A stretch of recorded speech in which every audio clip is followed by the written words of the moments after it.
মালিক মারা যায় আপনার বিধবা স্ত্রী, আপনার আর আপনার বাবার উপর সমস্ত দায়িত্ব ছেড়ে দিয়েছিলেন। মালিকের একমাত্র ছেলে বিদেশে লেখাপড়া শিখছে, সেই সুযোগে কোম্পানির সমস্ত টাকা আপনার লুটে পুটে রাখছেন। কথা ভুলে যাবেন না, আমার বাবাই সরকার টিআর সরকার মার্কেটিং ডাইরেক্টর, আর আমি হচ্ছি তারই চ্যানেল আপনার এই চা বাগান আসামি কলকাতার হেড অফিসে বসে চুক্তি করেছেন, আর আমি বাগানে ম্যানেজারের সমিতির মাইনে দিতে পারবো। ব্যাংকের জমা টাকা তা কিছুতেই হতে পারে না। আপনি হিসেব দিয়ে বাবার সঙ্গে বসুন, তাহলেই সব পরিষ্কার বুঝতে পারবেন। বোঝেন সব বুঝে দিতে, আর আপনার বাবার কাছে নয়।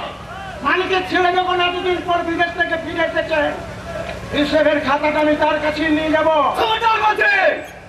আগুন নিয়ে খেলা করার চেষ্টা করবেন না।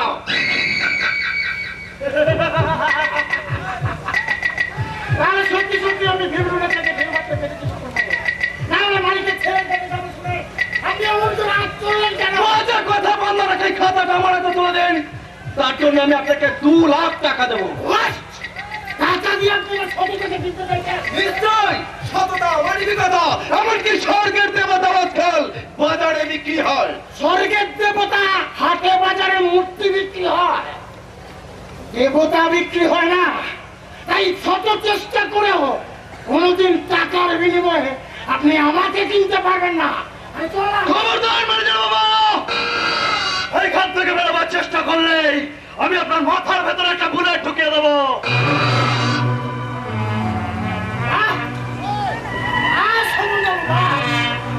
আপনারা অফিসে একজন গুন্ডা আরে ছি ছি ছি ছি, আমি গুন্ডা নই বাবু, এই কুন্দনলাল হচ্ছে খুনে মার্ডার। আজ পর্যন্ত 7-7টা জীবন্ত মানুষের মাথায় আমি বুলেট ঢুকিয়ে দিয়েছি। এই ছোট বাবু হুকুম করলে আপনি 8 নম্বরে সিধা পড়ে চলে যাবেন। বাস্তু চাইলে খাতাটা আমার হাতে তুলে দিন। আমি আমার শত্রুতাকে বিসর্জন দিতে পারবো না। তবে বস শয়তান কুন্দনলাল, হুকুম যখন দিয়ে দিয়েছেন ছোট বাবু, তখন এই পোকাটাকে মারতে আমার চোখের বাজারে একবার কাঁপবে না।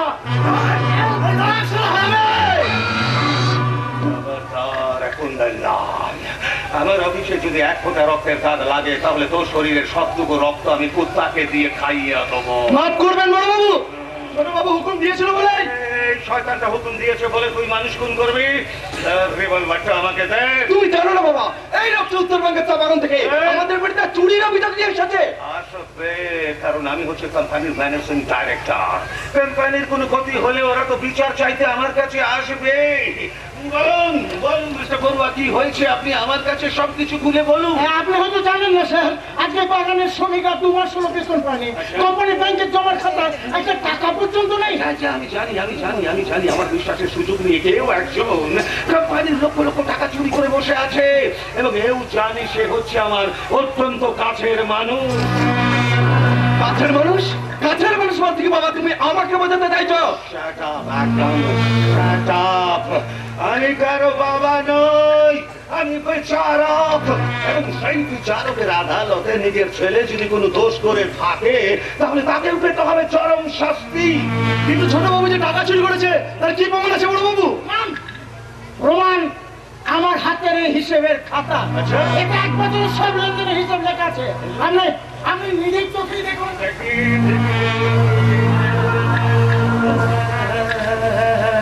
আরে আশ্চর্য, এখানে তো দেখছি আমার বিরুদ্ধে চুরির অপবাদ করা হয়েছে। ওটা হয়তো আমার ভুল হয়ে গেছে স্যার। আপনার ছেলে আপনার সই নকল করে সমস্ত টাকা তুলে নিয়েছে আপনারই অজান্তে। না, আমার বুদ্ধিতেই স্বপনে কাজ করেছে। আমি তো পালের গোঁদা, গজানন হালদার, মারিত কন্ডার, লুটিত ভান্ডার। আপনি আমার সঙ্গে এতক্ষণ অভিনয় করছিলেন। হ্যাঁ, অভিনয় না করলে এত নিশ্চিন্তে তুমি এই খাতাটা আমার হাতে তুলে দিতে পারতে। আর আমি তোমাকে বাঁচিয়ে রাখবো না মিস্টার বড়ুয়া। তুমি সত্য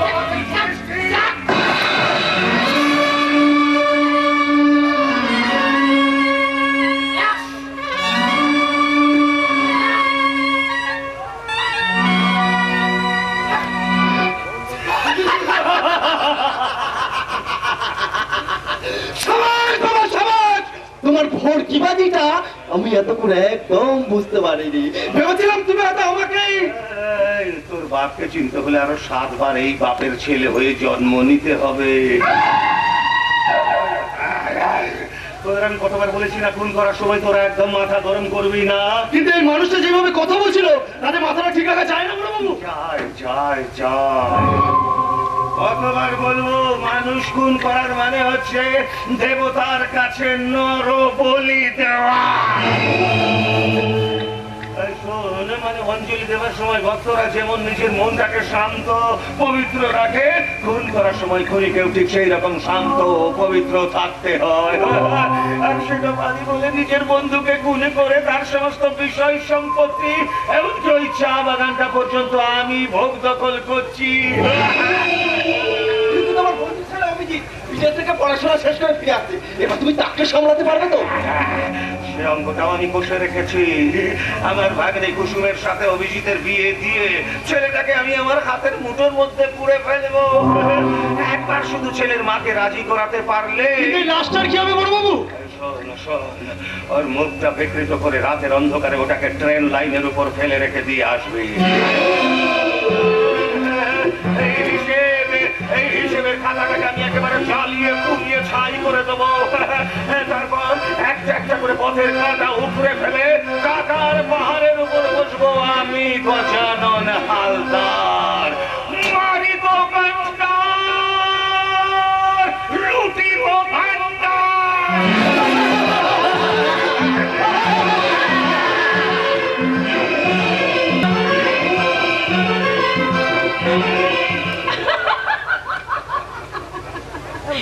তোমার কথা শুনে হাসি পাচ্ছে রাজি, ভীষণ হাসি পাচ্ছে।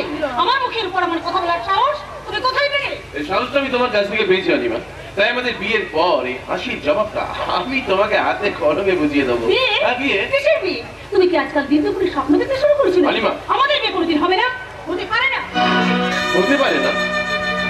তুমি কি বলছো অনিমা? ছেলেবেলা থেকে আমরা দুজনকে ভালোবাসি। ছেলেবেলা সেই পুতুল খেলার বিয়ে না করে অনিমা। ভুলে যেও না, এই অনিমা সরকারের চা বাগানের মালিকের বিয়ে। তোমার মতো যে গ্রামীণ স্বাস্থ্য কেন্দ্রের সামান্য ডাক্তার কখনো তার জীবনের মালিক হতে পারে না। মিথ্যে মিথ্যে মিথ্যে, তুমি আমাকে মিথ্যে কথা বলছো।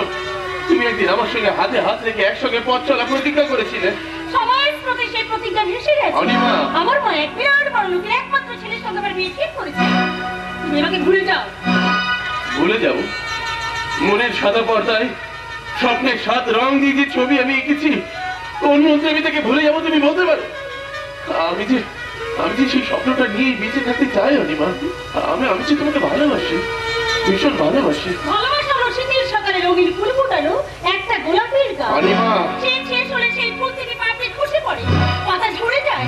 শুধুমাত্র কাটা বুকে নিয়ে তাকে বেঁচে থাকতে হয়। চুপ করো অনিমা, প্লিজ তুমি চুপ করো। দয়া করে তুমি চুপ করো, দয়া করে তুমি চুপ করো। আমার জীবনের একমাত্র সুখের স্বপ্নটাকে ভেঙে দিয়ে আমাকে তুমি নিঃস্বরিত করে দিও না। হাসছো? আমার এই চোখের জলের জবাবে তুমি হাসতে পারছো অনিমা? কেন হাসবো না?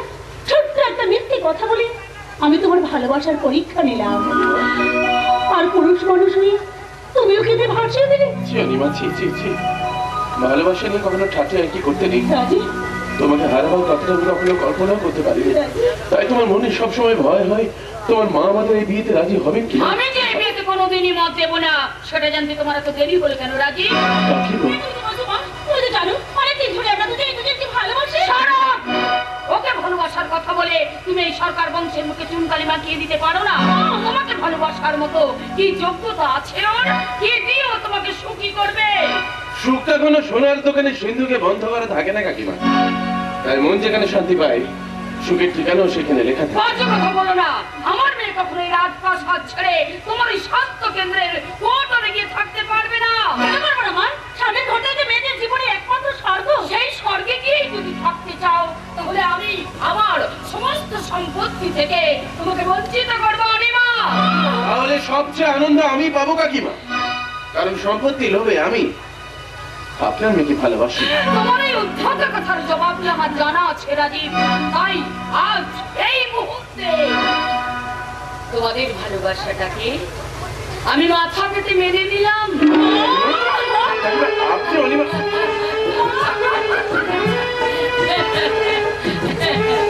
আমি জানতাম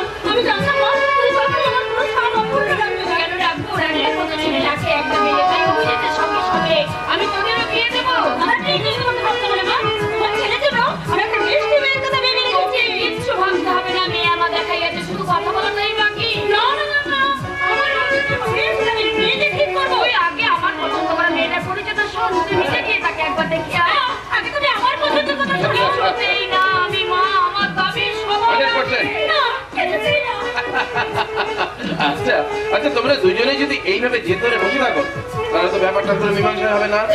তুমি আমাদের মাঝখানে দাঁড়িয়ে এই ঝগড়ার একটা মীমাংসা করে দাও। আমাদের পরিবারের কথা আমরা রানীকে বলবো, তোমার যেদিকে মত দেবেন তাই হবে।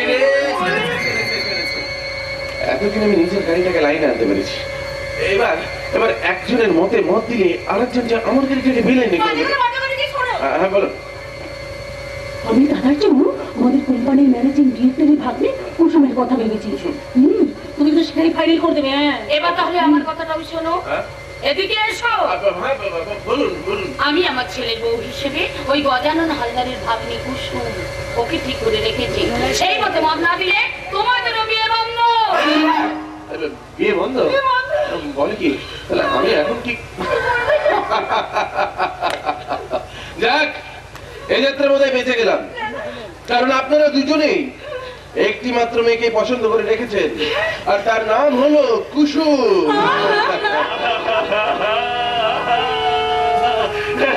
আমি কি শুনছি? আজ আমার বড় আনন্দের দিন, আমার ভাগ্নি কুসুম সিনহা রাজরানী হচ্ছে। কেন হবে না মিস্টার হালদার? আমরা সবাই একমত হয়ে এই সিদ্ধান্ত নিয়েছি। কিন্তু তবু তো আমি আমার কানটাকে বিশ্বাস করতে পারছি না বৌদি, কারণ আমি তো অনেক দিন থেকে এই স্বপ্নটাই দেখে রেখেছি। তাই? কিন্তু বামন হয়ে চাঁদে হাত রাখার সাহস পাইনি। এসব আপনি কি বলছেন? আমি ঠিকই বলছি না, তোমরা বলে মালিক আর আমি হলাম তোমাদের কর্মচারী। ওভাবে বলবেন না, আমার স্বামী তো আপনার ঘনিষ্ঠ বন্ধু ছিলেন। বন্ধু ছিলেন, বন্ধু, এবং সেই বন্ধু মারা যাবার সময় আমার হাত দুটি ধরে বলেছিলেন, গজা আমার ছেলে মেয়েদের আমি তোর হাতে তুলে দিয়ে গেলাম। সেই থেকে আমি আপনাদের ছেড়ে চলে যেতে পারছি না বৌদি। আচ্ছা ম্যানেজার বাবু, অনিমার বাবা আই মিন আপনার বন্ধু খুন হয়েছিলেন? সবই নিয়তির খেলা বাবা, তাহলে বলে জল চেত মানুষটা আমার চোখের সামনে একেবারে শেষ হয়ে গেল।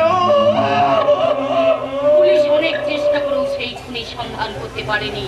যদি কোনোদিন জানতে পারি কে আমার স্মৃতির সিঁদুর মুছে দিয়েছে। তাই বলছি থাক, খুন রকমের কথা শুনলে ভয়ে আমার গা ছমছম করে ওঠে। সারা জীবন আমি সৎ পথে থেকে এসেছি তো। তাহলে অভিজিৎ আর কুসুমের বিয়ের ব্যাপারে আপনার কোনো আপত্তি নেই? আপত্তি? আপত্তি কিসের? এ তো আমার পরম সৌভাগ্য, কিন্তু অভিজিতের মতটাও তো জানা দরকার। অভিজিৎকে আমি যেভাবে মানুষ করেছি তাতে মায়ের ইচ্ছের বিরুদ্ধে ও কোনোদিন কোনো কথা বলবে না। হ্যাঁ বেশ, তো তাহলে অভিজিতের সামনে সব কথাবার্তা পাকা হয়ে যাক। হ্যাঁ অনিমা, অনিমা অভিজিৎটা কোথায়? পানি শুরু হয়ে গেলে দাদা, উৎসবের মধ্যে সে কাজের কুই যাবে। সেরেছে পার্টি? কিসের পার্টি? পরে এর মধ্যে ভুলে গেলে হ্যাঁ। তারা আমেরিকা থেকে এমবিএতে ফার্স্ট দেশে পেয়েছে বলে আজ আমরা তাদের সম্বর্ধনা জানাচ্ছি। তাই নাকি? হ্যাঁ, আর দাদা নাচ গান দিয়ে সেই পার্টির শুভ সূচনা হবে। ও ইয়েস ইয়েস ইয়েস, আমি একদম ভুলে গেছিলাম। তাহলে তাহলে আমি অভিজিতের নামটা অ্যানাউন্সমেন্ট করে পার্টি শুরু করি। লেডিজ এন্ড জেন্টলম্যান, আপনাদের সবার প্রিয় অভিজিতের সাফল্যকে স্মরণীয় করে রাখতে আজকে আমরা যে উৎসবের অঙ্গনে মিলিত হয়েছি তার শুভ উদ্বোধন করবেন শ্রী অভিজিৎ সরকার। ওয়েলকাম লেডিদের স্বর্গীয় দেবজিৎ সরকার। আই ডেডিকেট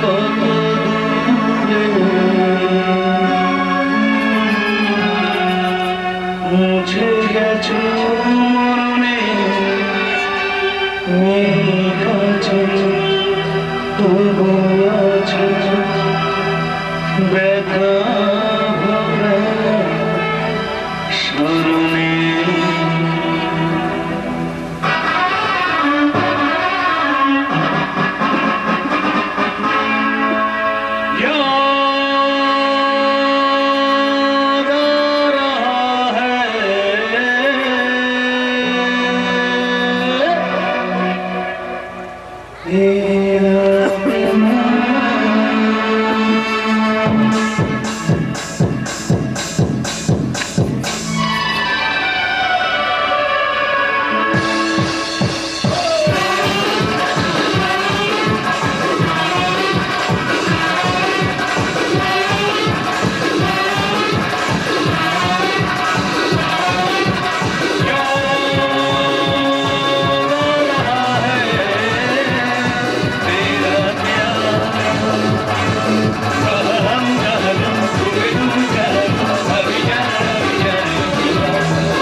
मेरा प्यार।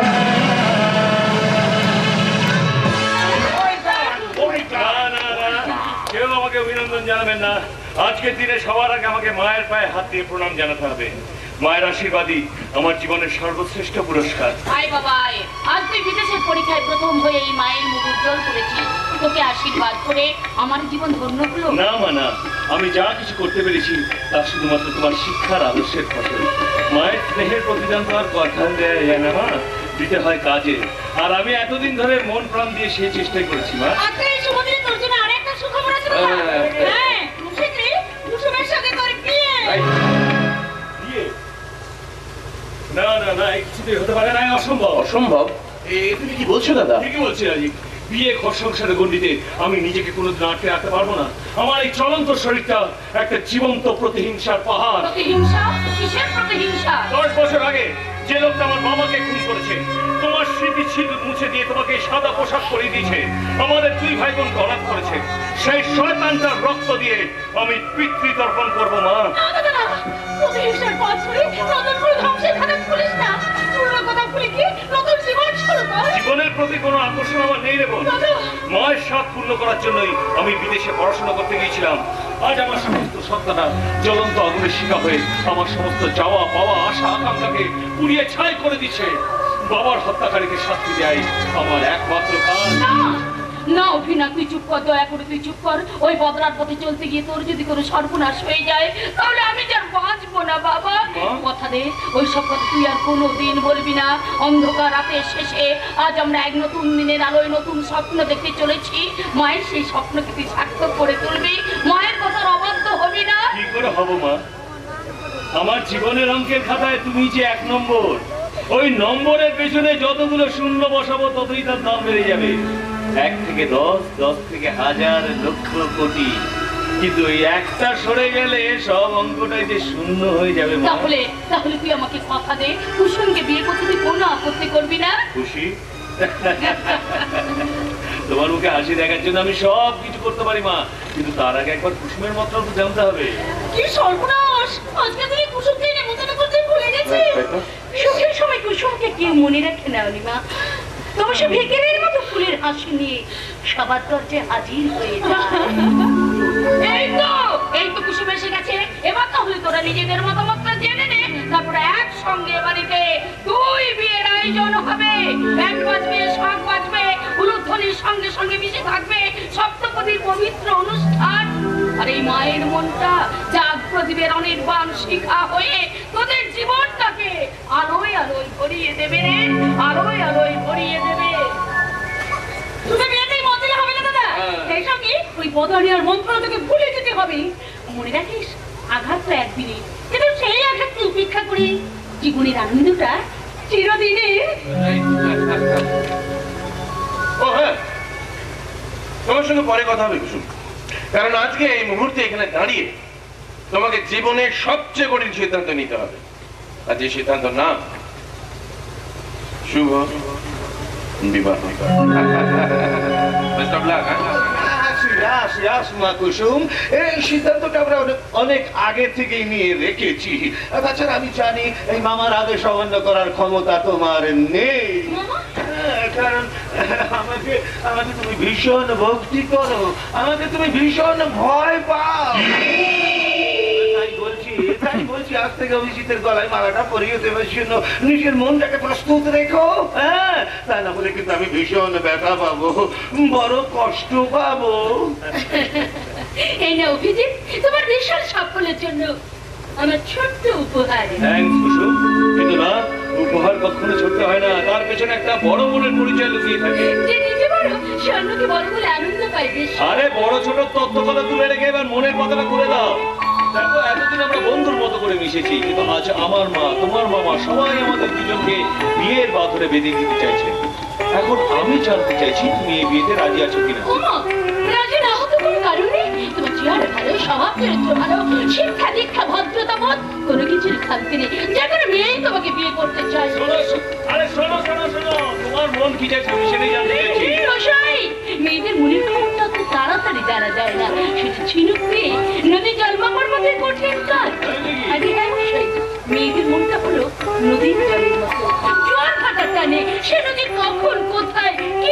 ভেসে যায়, কিছুই বোঝা যায় না। নদীর জলের তো কোনো ভাষা নেই, কিন্তু তোমার কথা একটা নেশার টান আছে, আর যে নেশায় আমিও মাঝে মাঝে মাতাল হয়ে যাই।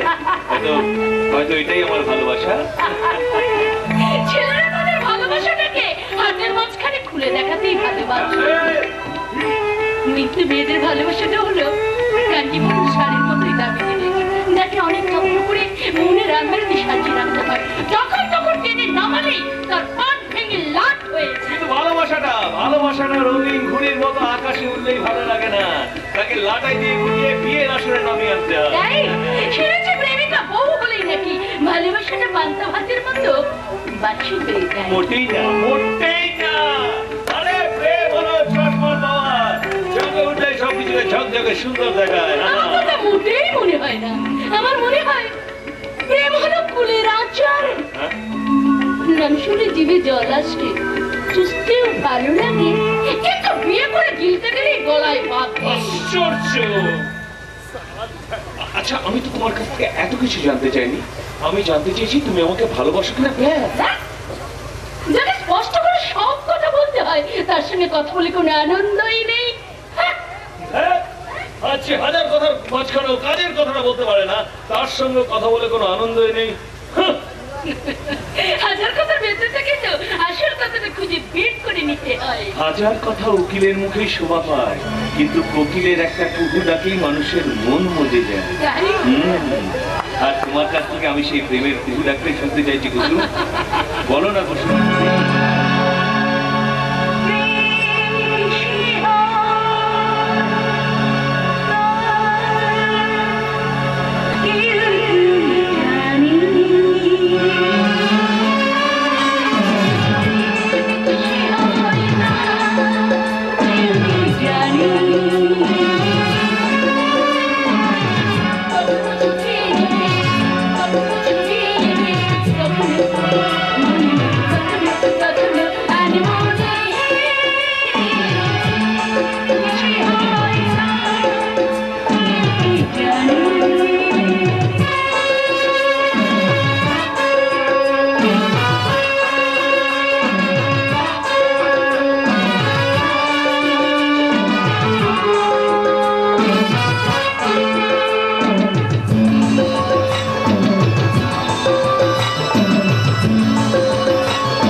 কখনো চোখে চোখে, কখনো ছবি এঁকে, কখনো কখনো কখনো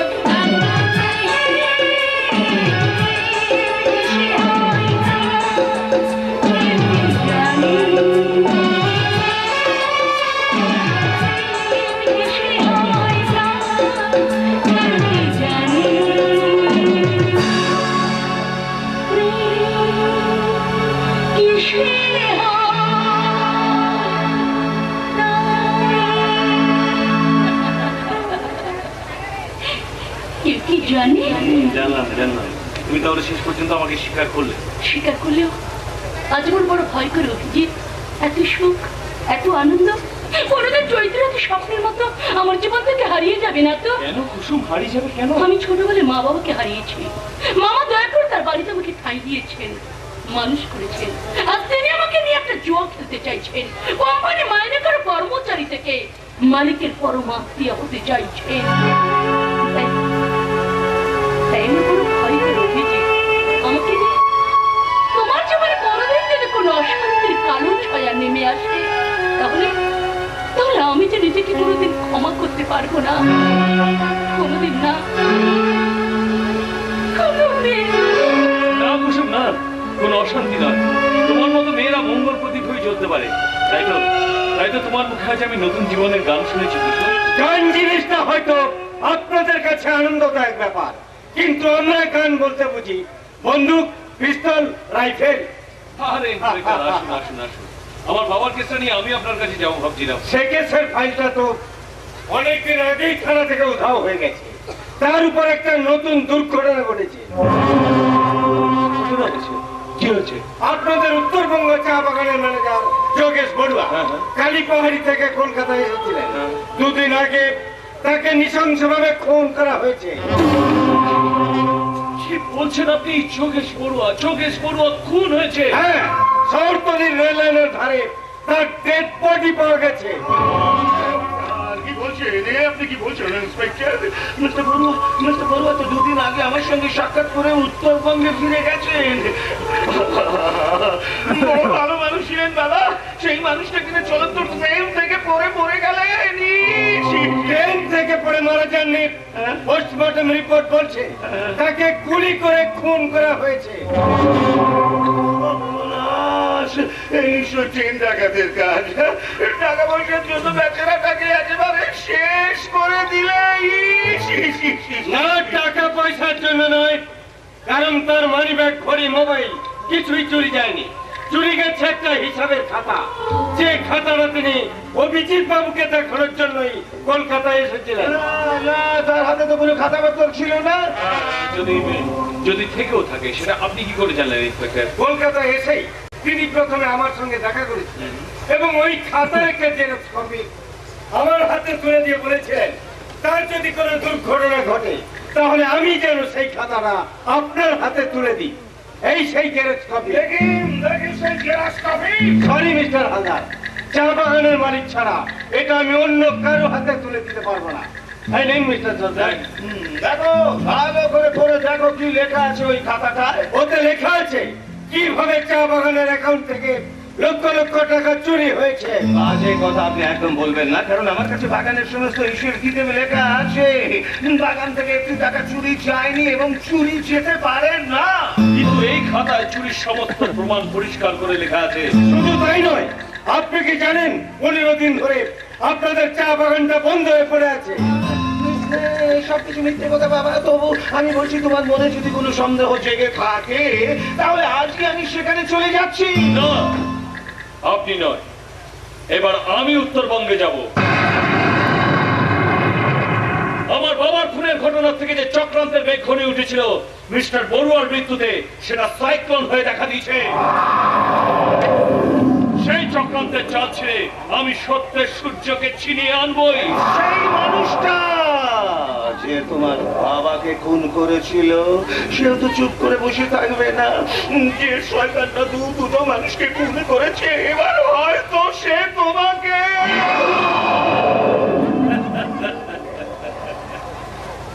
নিজেকে বাঁচাবার ক্ষমতা আমার আছে কাকা বাবু।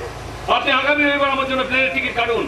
বাগডোগরা এয়ারপোর্ট থেকে আমি কোম্পানির গাড়িতেই ওই কালী পাহাড়িতে যাব।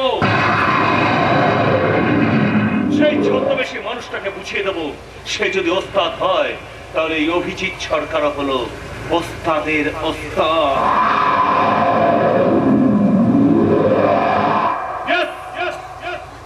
ওস্তাদ কি ওস্তাদ।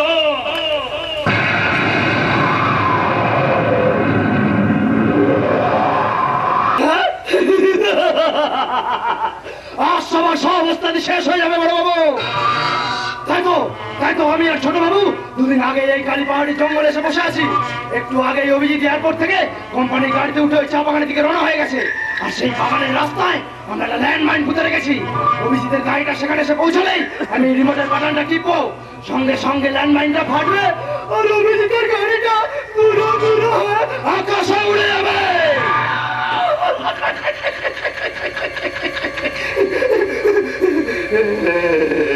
শয়তানটা আমার চলার পথে কাঁটা ছড়িয়ে দিতে চেয়েছিল।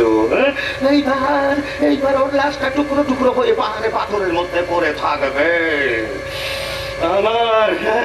আমার চলার পথে যে কাঁটা ছড়িয়ে দেবে তাদের সবাইকে ঠিক এইভাবেই মরতে হবে। এতক্ষণ লাল শোন, খুব সাবধানে কাজ সারবে।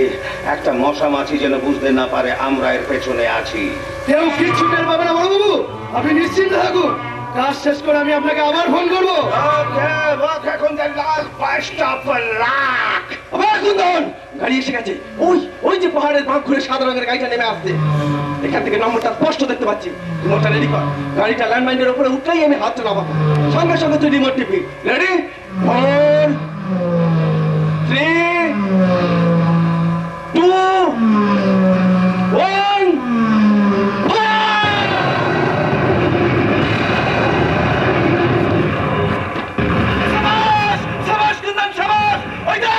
ওই দেখ কেমন আগুন জ্বলছে, গোটা গাড়িটা ভেঙে টুকরো টুকরো হয়ে পাহাড়ের কাছে গড়িয়ে পড়ছে। ওই যে জ্বলন্ত টুকরোগুলো অনেক নিচে নেমে এসে নদীতে গড়িয়ে পড়লো। এবার অভিজিতের শক্তিটাও ওই নদীর জলে ভেসে যাবে।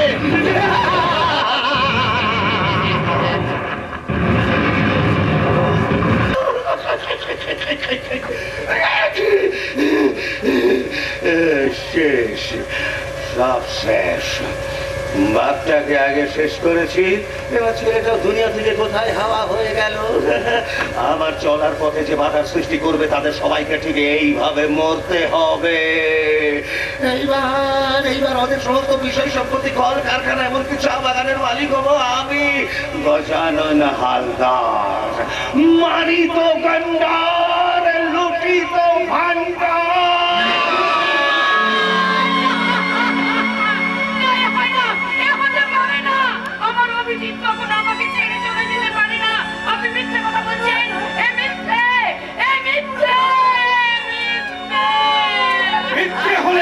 সবাই খুশি হতাম, কিন্তু উত্তরবঙ্গ পুলিশের রিপোর্ট অনুযায়ী অভিজিৎ বাবুর পক্ষে কিছুতেই বেঁচে থাকা সম্ভব নয়। ওদের শেষ চিহ্নটা পর্যন্ত 500 ফুট নিচের নদীতে পড়েছিল এবং পাহাড়ি নদীর স্রোত তার ডেড বডিকে কোথায় ভাসিয়ে নিয়ে গেছে কেউ বলতে পারবে না। তবু আমি আপনার কথা বিশ্বাস করি না যে আমার পায়ের ধুলো নিয়ে প্লেনে উঠেছিল। মায়ের আশীর্বাদ কখনো মিথ্যে হতে পারে না, কোনো দুর্ঘটনায় কার দেহকে স্পর্শ করতে পারে না। আমি তোকে ডাকছি অভিজিৎ, ফিরে আয় বাবা, তুই তোর মায়ের মুখে ফিরে আয়।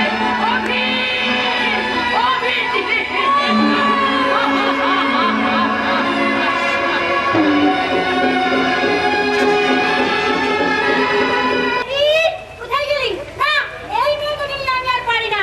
ওদিকে ওই কালী বাড়ির পেছন দিকে সূর্য উঠে নিচ্ছে। বেলা হয়ে গেলে হাঁটে আর কিছু পাওয়া যাবে না, খালি হাতেই ঘুরে আসতে হবে। দেবী ছাড়া তুই কাউকে চিনতে পারছি না চুমকি।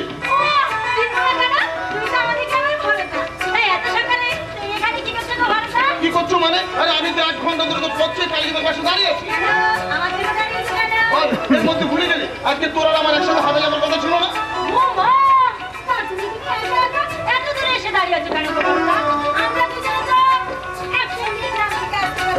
তারপর তোর বাবা মন্দিরে চলে গেলে আমার মেয়েরা একবারে ঠ্যাং খোঁড়া করে দিত। ঠিক আছে, তুই যখন চাস না তখন আমি একাই হাঁটে চলে যাচ্ছি।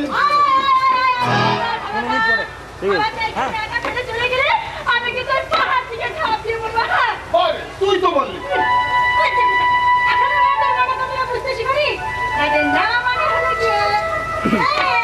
তাহলে তুই আমার কাছে আয়, তোকে একটা আদর করি। চলবে, কারণ মেয়েদের নাম মানে তবে হ্যাঁ, আজ যখন তোকে আমি কাছে দিয়েছি তোকে আমি কিছুতেই ছাড়ছি না।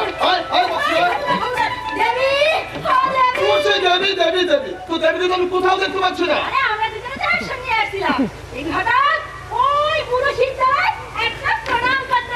শুনেছি শিব বলছে কোথায় পাগলি এসে জুটেছে, সেটা কি মানুষের মুখ দেখে ভূত বর্তমান ভবিষ্যৎ সব বলে দিতে পারছে। দেবীও বলছিল সেই পাগলির কাছে একদিন ভাগ্য গণনা করতে যাবে, সেইখানে গিয়ে যদি বসে পড়ি তাহলে তো হাটে মধ্যে তো অনেক বেলা হয়ে যাবে। আর এদিকে সেই শয়তান সনাতনটাই পাশের গ্রামেই থাকে। সর্বনাশ করেছে সে, শয়তানে কিছুদিন ধরে দেবীর পিছনে ঘুরঘুর করছে, আর এখানে এসে যদি দেখা হয়ে যায় তাহলে একটা ট্রেন গাড়ি করে ছাড়বে।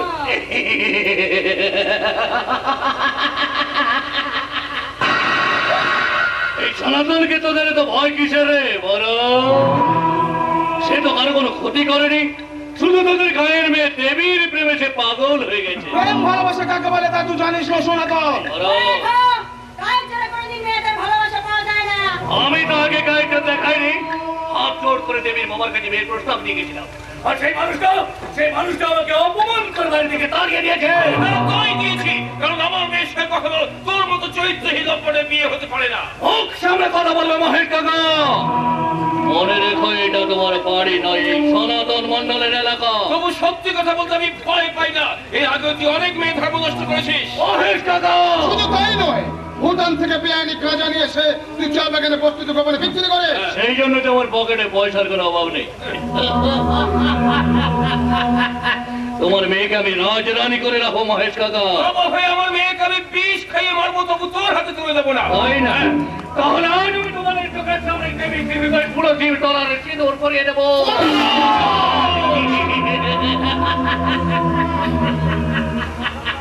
আজ এই সনাতনকে কেউ বাধা দিতে পারবে না। যদি নিজেদের মঙ্গল চাও তাহলে বলো দেবী কোথায়? জানি না শয়তান, যখনই শুনেছি দেবী আমাকে না জানিয়ে হাটের পথে রওনা হয়েছে, তখনই তাকে ফেরাবার জন্য আমি ছুটে এসেছি। তাহলে চুমকি নিশ্চয়ই তার খবরটা দিতে পারবে। কি বল চুমকি? তোমার মতো মানুষের সঙ্গে আমি কোনো কথা বলতে চাই না। এই মানুষের মুখ থেকে কিভাবে কথা বার করতে হয় এই অমানুষটা তা ভালো করেই জানে। এটা চুমকির গায়ে হাত দিলে তোর হাতটা আমি ভেঙে গুঁড়িয়ে দেবো রে, জানো? बाबा भोलेनाथ, हर हर महादेव। सब लोग खड़े रहो, कोई नहीं हिलेगा। इधर आओ, इधर आओ। ये बाबा का मंदिर है, यहाँ मारपीट करने से कोई नहीं बचेगा, मरेगा, सब लोग मरेगा। এই মনুষ্যটা সেই পাগলি। हाँ, আমি পাগলি আছি। वो भोले बाबा का दीवानी आছি। वही तो इस दुनिया का रखवाला है। नारा लगा रे, भोले बाबा की नारा लगा। ভোলে বাবা কি জয়! ভোলে ভোলে বাবা বাবা কি জয়! ভোলে বাবা কি জয়! अरे बेटा, तू नारा लगाली ना কেন? আমার ঠাকুর দেবতার উপর বিশ্বাস নেই। अरे चुप कर। वो बाबा नामेर ऊपर विश्वास ना থাকলে তোমার জিন্দেগি से प्यार मोहब्बत ভালোবাসা सब कुछ হারিয়ে যাবে। এটা পাগলামি করে যাবে না, তুমি যাও না। আর একবার পাগড়ি বলবি তো তোর মাথা আমি ভেঙে দেবো। আমি এখান থেকে চলে গেলে তুই যে লড়কির জন্য এখানে দাঁড়িয়ে আছিস, ও ভি তোর জিন্দেগি से আমি কার জন্য এখানে দাঁড়িয়ে আছি তুমি জানো? আমি সব জানি, সব কিছু দেখতে পাই। তুই লড়কিকে বহুত প্যার করিস না। আরে প্যার করিস তো ডরবি কেন? তুই না উঁচু করে বলবি, কি বলবি? जब प्यार किया तो डरना क्या, जब प्यार किया तो डरना क्या, अब तू बोल। जब प्यार किया तो डरना क्या, जब प्यार किया तो डरना क्या, जब प्यार किया तो डरना क्या। मूर्ख, तू लड़की के शादी भी करते चास, একদম সত্যি কথা। लेकिन तुम्हार बाप তোর সঙ্গে शादी দিতে চায় না। वो लड़की তোকে प्यार করে না, फिर भी एक रास्ता আছে, लेकिन तू वो काम করতে পারবি না। তুই তো পাপী আছিস। আমি যাই বাবা, আমি যাই। না না না না, যেও না, যেও না। ওর কি কাজ করলে দেবী আমাকে ভালোবাসবে? ওকে পাওয়ার জন্য আমি সব কিছু করতে পারবো। ক্ষমতার বলবে না, তাহলে আমার মেয়ে সব পুরাস হবে। হাত ধরে বলতে পারলি না, এভাবে তোমাকে মেয়ে জীবন নষ্ট করে দিও না। ওই শয়তানটা ভালোবাসা বোঝে না, মেয়েদের ইজ্জত দিতে জানে না। लेकिन तुम्हारा प्यार एकदम सच्चा है। तू एक काम कर बेटा, तू यहाँ से सीधा बाबा मंदिर चले जा। वहाँ जाके आग बंद कर থাকবি और 1 लाख बार वो लड़की नाम जप করবি। दिन भर कुछ খাবি না, পানি भी पीबি না, और সন্ধ্যেবেলায় গিয়ে ও নদীতে ডুব দিবি। এই ভোর সন্ধ্যাবেলা নদীতে ডুব দিতে হবে? ना पार्टी तो भाग गया थे, वो लड़की संगे तुम्हारा शादी कभी नहीं होगा। আমি ঠিক ডুব দেবো। তারপর কি করতে হবে বলো? তারপর वो ভিজা কাপড়ে বাবার মাথায় 3 বেলপাতা চড়াবি और बोलबी जय भोले पार्वती शंकर पति मिला दे मेरा सती। বিরাট তাহলে সোনার বেলপাতা দিয়ে বাবার পুজো দেবো। পাগলি মা, তোমাকে অনেক ধন্যবাদ। শোনো, इधर देख, पाए हाथ दे प्रणाम कर।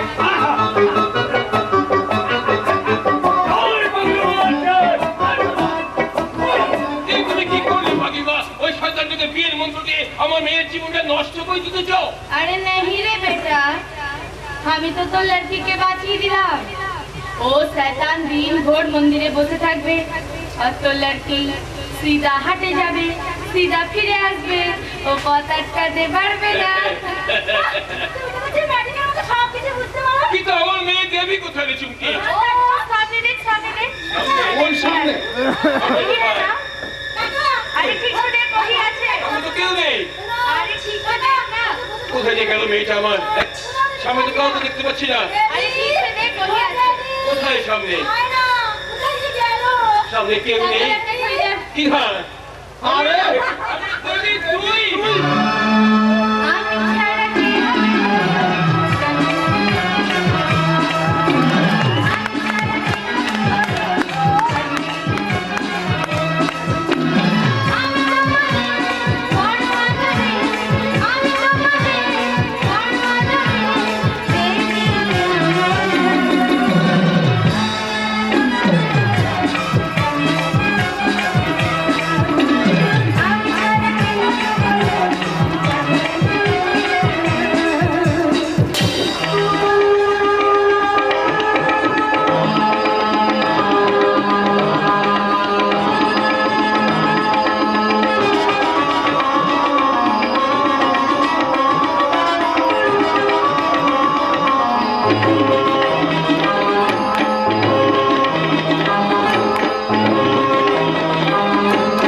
আমি ছাড়া কে হবে?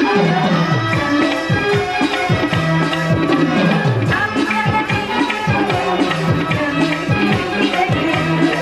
আমি তোমারে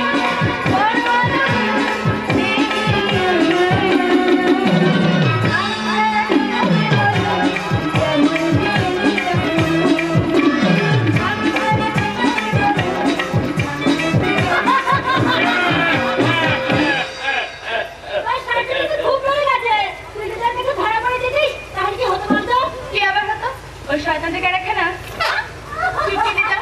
ওই বদমাশগুলোকে না আমি এরকম চুরি মেরে মেরে ঘোল খাতে পারি, বুঝলি? হয়েছে হয়েছে, এখন চল সবাই মিলে হাতে কেনাকাটা সেরে ফেলি। চল, চল, চল। কে? কে? চল, চল, চল। কে তুমি? আরে বড় তাকে জলের বোতলটা দাও, কে কে পড়ে বলো। এই না, কি নাম তোমার? কোথা থেকে আসছো? কি পরিচয় তোমার? জানি না আমি কে, আমার নাম কি, আমার কি পরিচয়, আমি কিছু মনে করতে পারছি না। কিছু না, কিছু না। এই দেখো, এত আদর করে জল খাওয়ালাম আর আমার সাথে ঢপবাজি শুরু করলো। বাবাজি মানে? ঢপবাজি মানে মাথা একখানা গাঁটটা মারলে বুঝতে পারবে। তা আমরা ছেলে কোথাকার, নিজের নাম ঠিকানা বলতে পারি না? ও, তুই থাম তো, আমি দেখছি। ও বাবু, তোমার শরীরে জামা কাপড়ে এরকম জল কাদা রক্ত লেগে আছে কেন? জানি না, একটু আগে ওই নিচে নদীর ধারে আমি যেন জীবনে প্রথম চোখ তুলে তাকালাম। আচ্ছা, আচ্ছা, আমি এখানে কোথা থেকে এলাম, কি করে এলাম? আপনারা কি কেউ কিছু জানেন? না, আমি কখনো তোমাকে আমি এই অঞ্চলে দেখিনি। ওসব দেখে মনে হচ্ছে আশেপাশে কোনো শহর অঞ্চলে মানুষ। হ্যাঁ, হয়তো পাহাড়ি পথে চলতে চলতে পা পিছলে নদীর চলে পড়ে গেছে। আহাহাহা, পড়েই যদি যাবে তাহলে সেগুলো মনে করতে পারবে না। হয়তো কোনো আঘাত পেয়েছে বলে মাথা ঘুরে গেছে। ও বাবু, ভালো করে মনে করে চিন্তা করো তো, তোমার বাড়িতে কে কে আছে? মা, বাবা, ভাই, বোন। মা, বাবা, ভাই, বোন, কে আছে আমার? ও ভগবান, আমি কেন কিচ্ছু মনে করতে পারছি না? মাথার ভিতরে এত অন্ধকার কেন? কে আছে? কে আছে ওই অন্ধকারের ওপারে? কে আছে আমার? কে?